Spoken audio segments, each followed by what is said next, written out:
Les gens des principaux groupes parlementaires vont s'exprimer les uns après les autres pour réagir à ce qu'a annoncé donc le président de la Catalogne à l'instant. Vous l'avez entendu en direct. Il demande dans un même mouvement au Parlement catalan un mandat pour déclarer l'indépendance de la Catalogne et en même temps de suspendre l'application de cette déclaration d'indépendance pour donner une dernière chance au dialogue avec Madrid et peut-être désigner par là même un médiateur international.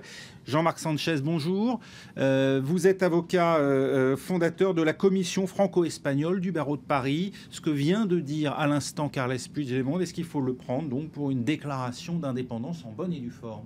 C'est ce qu'il vient de dire. En bonne et due forme, certainement pas, puisqu'encore une fois, il s'appuie sur un référendum qui, je le rappelle, est inconstitutionnel, illégal, interdit et antidémocratique. C'est un coup de force, c'est un golpe blando, comme on dit en espagnol, c'est-à-dire un coup d'État mou.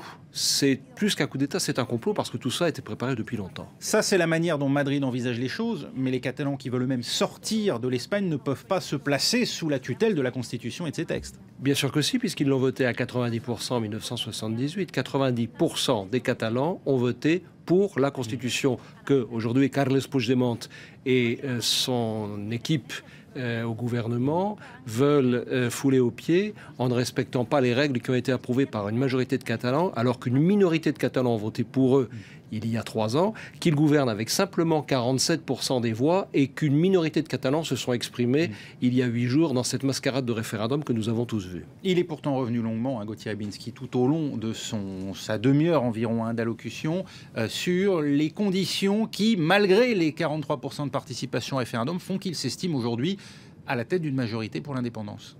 Oui, c'est une relecture historique à laquelle nous venons d'assister et qui est une forme de révisionnisme, en ce sens que le substrat, le fondement du discours de Puigdemont, c'est le martyre catalan, réel ou supposé. Alors, réel, c'est par exemple ce que vivent les Catalans sous Franco, avec 2 remarques quand même de taille, c'est qu'un certain nombre de Catalans non négligeables ont été franquistes, et que la tentative d'éradication de la culture catalane pratiquée par le franquisme n'a pas touché que la Catalogne, mais d'autres régions. En gros, pour résumer, l'expression de la majorité ne se mesure pas au nombre d'obstacles mis sur sa route. Tout à fait. Et en plus de cela, on sait dans quelles conditions, vous l'avez rappelé, ce référendum a été décidé, c'est-à-dire en l'absence d'une majeure partie du Parlement catalan.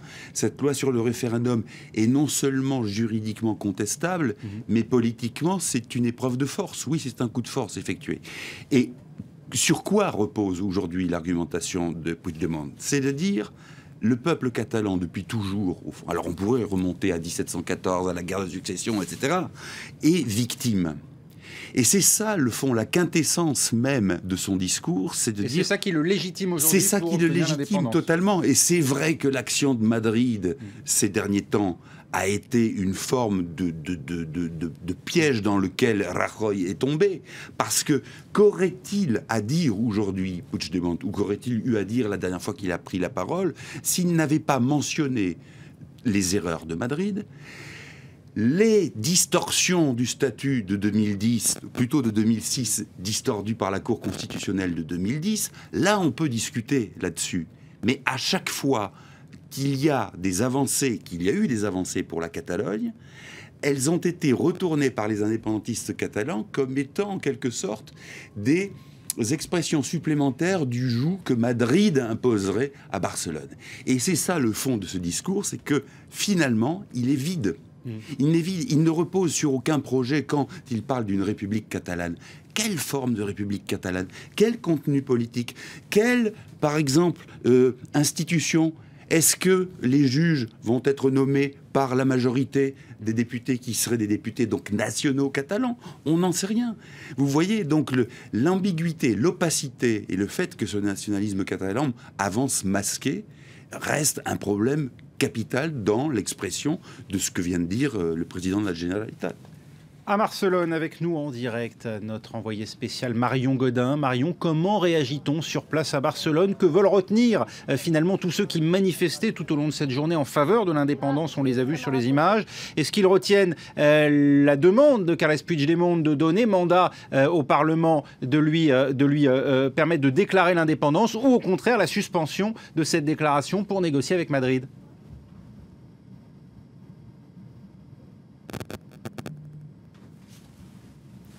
Marion Gaudin, est-ce que vous nous entendez ? Marion Gaudin n'est plus avec nous. Jean-Marc Sand, on retrouvera bien évidemment Marion à Barcelone. Jean-Marc Sanchez, vous dites effectivement cette démarche est illégale. D'un point de vue politique aujourd'hui, dans quelle situation se trouve Carles Puigdemont ? Est-ce qu'il n'a pas proclamé l'indépendance ? Il n'est pas allé au bout de sa démarche aujourd'hui parce qu'il sait que, il n'a peut-être pas la légitimité pour le faire et que ça le met dans une situation trop difficile ? Ou est-ce que vous pensez que c'est malgré tout son intention ? Est-ce que ces négociations avec Madrid, elles peuvent donner quelque chose ? Je pense que c'est les deux en fait. Il n'a absolument aucun choix. Et comme l'a dit Gauthier Rybinski à l'instant, tout ça ne repose sur rien. En vérité, c'est un mouvement qui est devenu totalement irrationnel, qui est devenu totalement incontrôlable. Ça n'est même plus un mouvement droite-gauche. On voit qui échappe à Puigdemont lui-même ? Je crois que tout lui échappe. Et surtout ses alliés de la coupe, qui donc sont... l'extrême gauche, l'extrême gauche radicale, des indépendantistes. Qui veut détruire, en fait, ce lien si difficile qui a été créé entre les différentes régions d'Espagne. Il ne faut pas oublier d'où vient l'Espagne, d'où revient l'Espagne. Cette constitution, on l'a négociée mot par mot, ligne par ligne. Et ça n'est pas un hasard si, à l'époque d'ailleurs, certains ont voulu noyer les privilèges accordés à certains qu'on n'avait pas voulu accorder à d'autres, notamment aux Catalans, en appelant ça café para todos, le café pour tout le monde. C'était l'époque d'Adolfo Suárez, le président du gouvernement qui est à l'origine avec le roi Don Juan Carlos, le père de l'actuel roi Don Felipe, de la Constitution 78, ça a permis de faire en sorte que l'on tourne la page de 40 ans d'histoire. Oui, sauf que depuis, les Catalans disent regardez ce qui a été donné aux Basques, regardez ce qui a été donné à la Navarre en termes d'avantages fiscaux. Ils l'ont toujours eu, c'est ça le fond du problème. Qu'est-ce qui s'est passé ? Pardon de faire un peu d'histoire, mais on ne peut pas l'éviter. Depuis toujours, il y a un nationalisme catalan. Le problème de la Catalogne, c'est que ça n'a jamais été un État, jamais.